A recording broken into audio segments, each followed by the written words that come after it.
నిన్న SRH versus CSK మ్యాచ్లో జరిగిన కొన్ని కీ మూమెంట్స్ గురించి మాట్లాడుకుందాం. సో నిన్న రెండు టీంలకి డూ ఆర్ డై మ్యాచ్ అవడంతో రెండు టీమ్స్ చాలా బిగ్ చేంజెస్ తోటి మ్యాచ్లోకి దిగినాయి.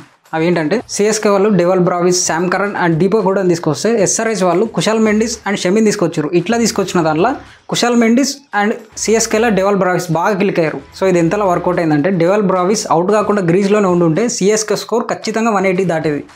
అలా జరిగితే మాత్రం మ్యాచ్ సిఎస్కే ఫేవర్లో ఉండేది. అండ్ ఇక్కడ కూడా Kusal Mendis batting and bowling తోటి ఒక పవర్ఫుల్ పర్ఫార్మెన్స్ చూపించాడు. అండ్ సిఎస్కేలో 17 years స్కోరాడు ఆయుష్ మాత్రే మంచి ఓపెనింగ్ అందించాడు. సిఎస్కేకి ఉన్నది కొద్దిసేపు అయినా మంచి పవర్ఫుల్ హిట్టింగ్ చేసిండు అండ్ సిఎస్కేకి మంచి స్టార్ట్ అందించాడు. అండ్ ఇక ఎస్ఆర్హెచ్ విషయానికి వస్తే ఎస్ఆర్హెచ్ టీం చాలా మ్యాచ్ల తర్వాత మంచి బౌలింగ్ పర్ఫార్మెన్స్ ఇచ్చింది.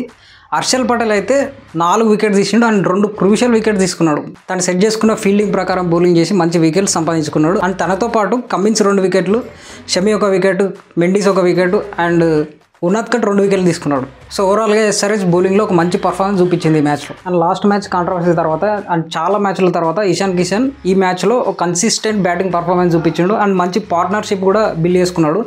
అండ్ ఇంకో విషయం ఏంటంటే ఈ ఎస్ఆర్హెచ్ వాళ్ళు ఈ బ్యాటింగ్ లైనప్ని చాలా ఘోరంగా చేంజ్ చేసారు.